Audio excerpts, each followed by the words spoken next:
Good morning guys, and welcome to this edition of Cyclopedia.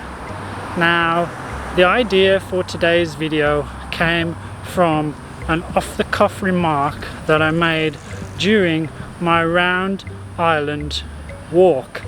It was about people not wanting to live on the sites of former graveyards. Little did I know that many thousands of Singaporeans already do live on the sites of former graveyards. Now, one place many commenters mentioned is where I'm standing right now, which, if you can't already guess by the background, sorry it's a bit sunny, is Bishan. So of course, when I find out something new like this, my first instinct is to investigate a bit further. So today I'm here in Bishan. Now, as former cemeteries go, Bishan is one of the most well known in Singapore. Known as Bishan Theng or Theng in Cantonese. I got some lessons from my friend, I hope I got it right. It was formerly a burial place for mainly Cantonese immigrants.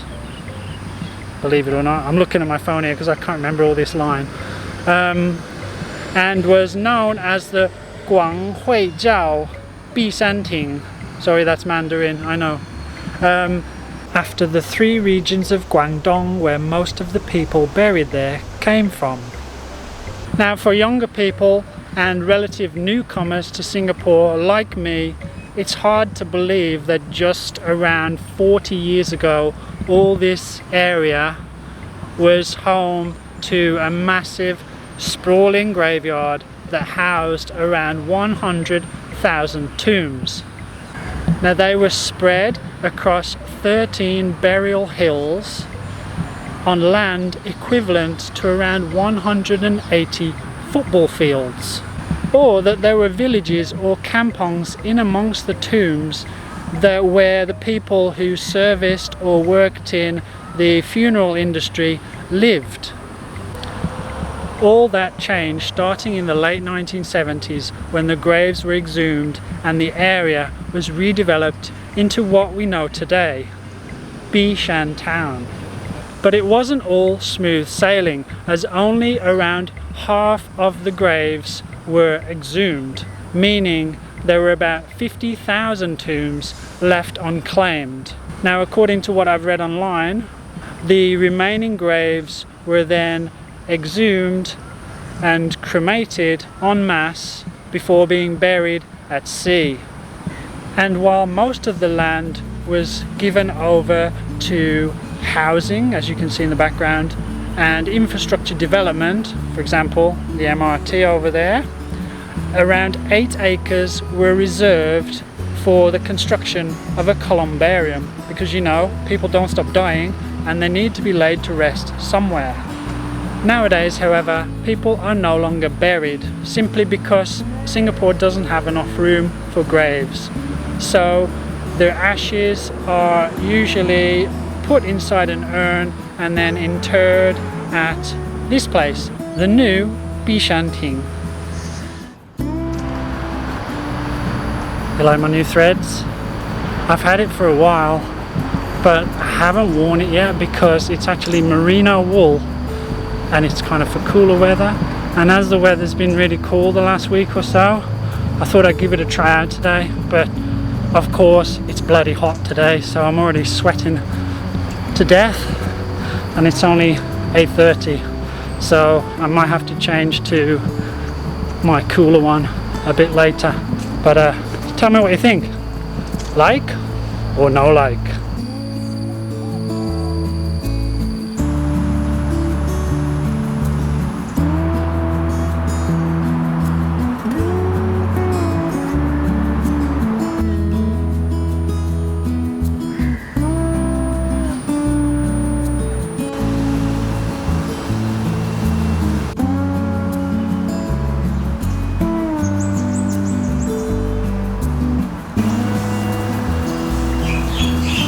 And just in case you're wondering, I do actually have some direct experience of Chinese funereal habits, if that's the right term, as I have attended a traditional Chinese funeral when I was in Taiwan. My wife's grandfather passed away, and so I attended that, and that was a very interesting experience, very different from funerals back home, but really, really interesting. And believe it or not, I've actually also attended an exhumation. It was really random. One day we were visiting my wife's parents in central Taiwan, and it just happened to coincide with the weekend that they decided to exhume the bones of my wife's grandmother. So I actually got to attend an exhumation, and that was definitely a very unique experience. And in fact, I was working as a journalist at the time, and I wrote an article about it. So if you're interested, I'll put a link to it in the description.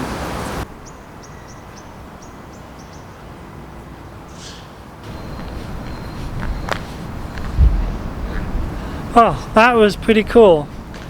They got a whole gallery about the heritage of the cemetery and how it became what it is today, and it's really interesting. And they opened it up just for me. I mean, all you need to do is call and book an appointment. The most interesting part I found was during World War II, during the Japanese occupation, a lot of Chinese residents actually, because maybe their houses had been destroyed or for other reasons, to avoid the sukching, a lot of them actually moved into the cemetery because the Japanese didn't like to go in there, and so they could avoid them during the war. It's really interesting. You should check it out.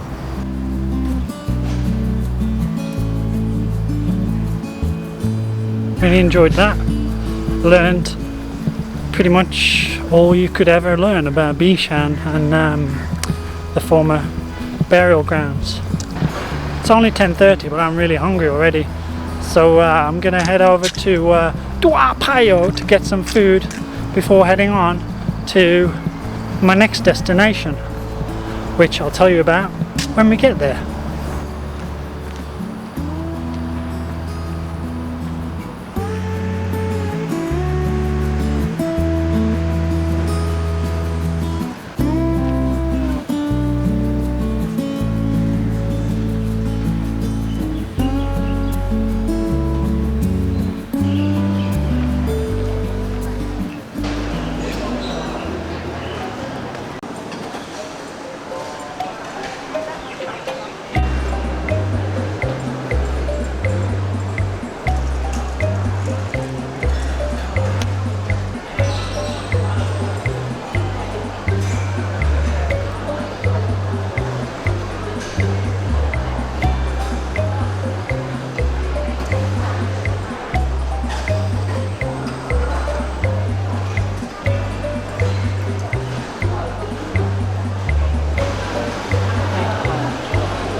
Alright, so I just finished my lunch. I actually went to get some rice porridge, some dough, because I haven't had it for a long time, and there's one place that I saw online that looked really cool, but it was actually closed. So I went right next door because the food looked pretty good and there was a few people waiting. That's usually an indicator. And I had curry, noodles, yang tofu or nyang tofu, and I have to say it was pretty good. $5, and it was a big bowl of noodles, a lot of noodles. It's really good. So I also got a couple of pancakes, the traditional pancakes. I got a coconut one and a peanut one. I'm not going to eat both now. I'm going to eat one now, and then I'm going to save one for later this afternoon.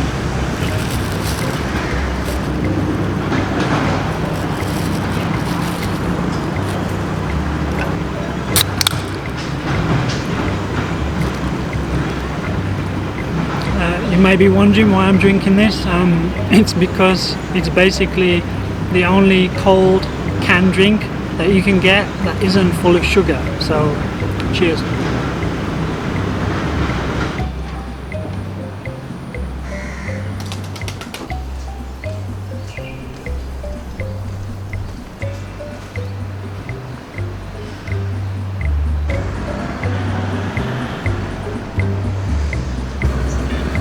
Okay, so this morning we had a look what happens to people when they pass away nowadays, but now we're going to have a look at what happened in the olden times.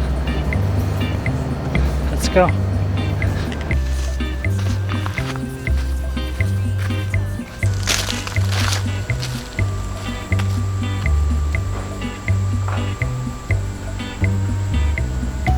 The first place I wanted to take you to was here, which is the tomb of, I'm sorry but I'm going to butcher this name, I know it, Seah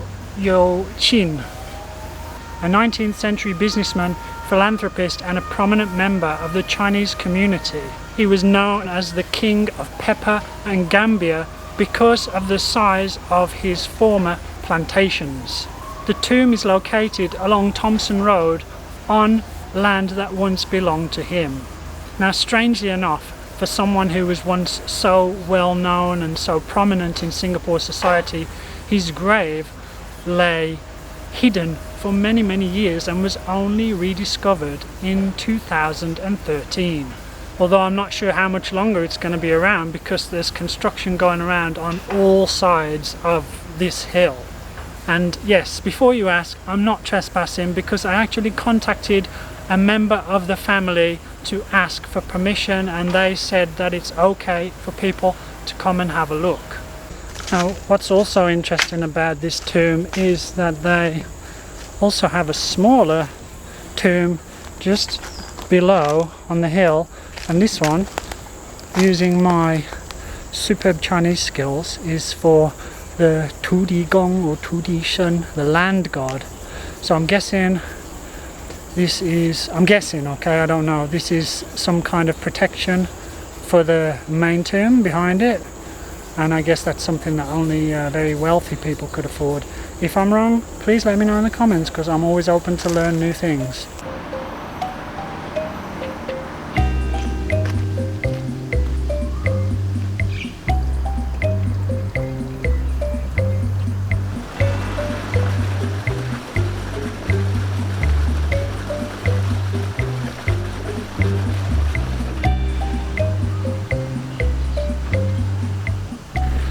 Okay, it's time to come clean. I've been getting slaughtered recently in the comments for my pronunciation of local place names. I mean, it must be bad, because even a German guy was giving me some lip about it. So, in an attempt to correct my terrible pronunciation of mainly Malay words, I think, I've been practicing the pronunciation of my next location, which some of my more eagle-eyed viewers may have already guessed. It is Bukit Brown. Was that right? I hope so. If not, then please feel free to sign me up for some Malay lessons. Another one I've been practicing is Sungai instead of Sungay. Is that right? Sungai Buloh. Please tell me if I got it right this time. So I'm nearly at Bukit Brown, which was named after George Henry Brown, a colonial trader who came to Singapore in the 1840s and resided nearby here at Mount Pleasant. Now, the site of Bukit Brown is made up of several hills, including Xingwangshan, Laoshan, while another of them was known as Kopi Suar, or Coffee Mountain, and is thought to be named after the coffee plantations, which were also located at Mount Pleasant. Now, this site, the whole area, was purchased by 3 Hokkien businessman surnamed Ong in 1872 as a site for a clan village, but that never materialized, and eventually it became to be used as a burial ground. Now today's essential oil of choice is eucalyptus oil, loved by koalas everywhere.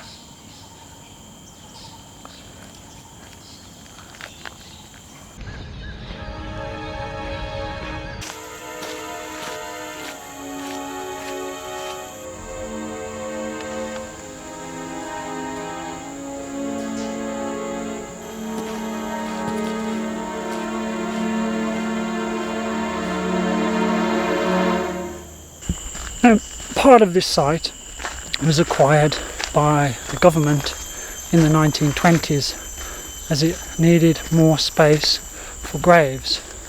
But by the time it was closed to burials in 1973, there were already around 100,000 tombs. Now, many of Singapore's early pioneers are buried here, and the names will be very familiar to most Singaporeans. For example, rubber and movie industry figure Lim Chong Pang, who Chong Pang village is named after.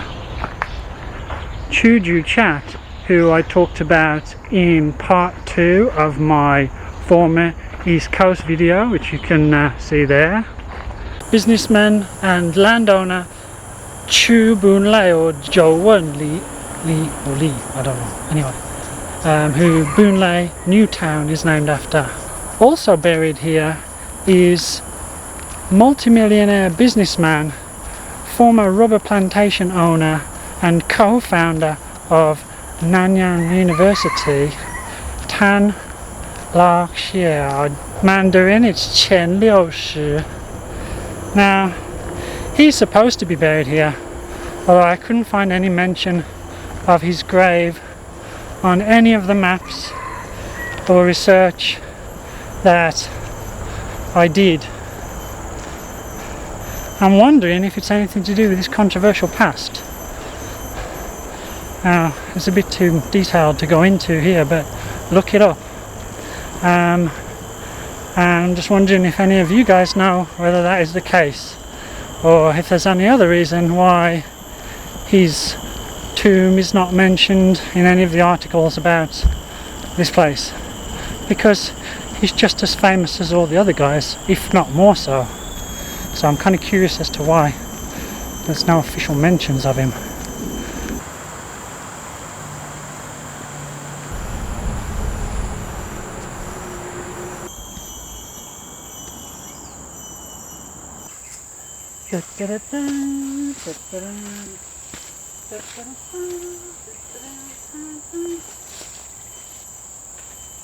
Now, another interesting tomb is this one, which is the largest in the whole of Bukit Brown, and it belongs to Ong Sam Leong or Wang San Long in Mandarin.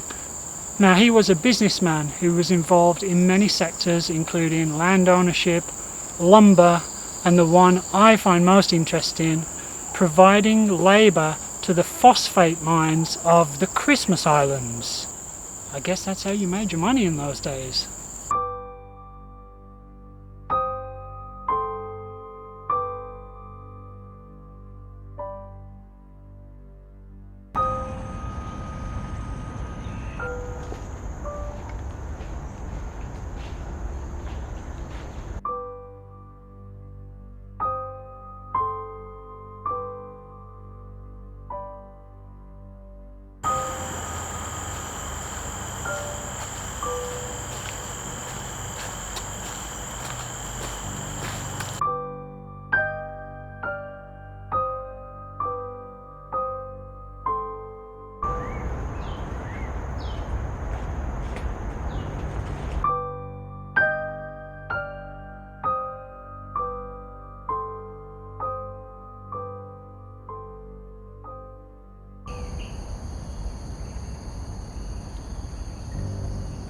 I don't think I'll be applying for any roles in upcoming Tomb Raider movies because I can't find a bloody thing. I just spent like more than an hour looking for the tomb of Chuju Chat and no luck. So I'm gonna call it a day.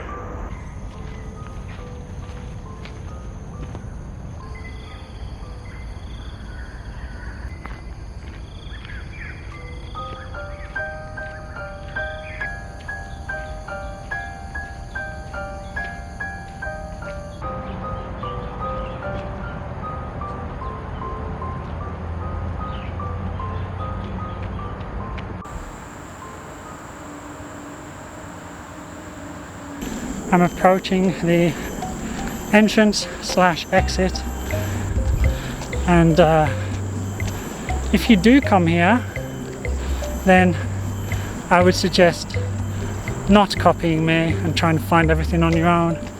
Maybe you should come with a group,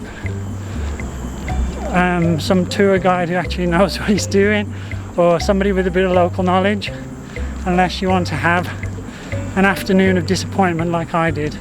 I mean, I've enjoyed myself walking around here, but not being able to find the things I wanted to find is a little bit annoying. I mean, you can come here on your own and do, there's a tour, because here I'm right at the entrance here, look, there's a little shelter with some information about the cemetery, and also some cool info about the kinds of graves that you can find here. And what I should have done, probably a guided walk with loads of info about all the graves you can find. So yeah, I'd recommend, if you do come here, don't be like Richard. Alright, I gotta get out of here. I'm sweating to death and I've run out of water. I need a drink. I'm so dehydrated. So I'm gonna call it a day. If you enjoyed this video, don't forget, give me a like and subscribe if you haven't already and you want to enjoy more of my adventures, which come out usually every Saturday morning. So click notifications if you don't want to forget. That's it for today, guys. See you next time. Over and out.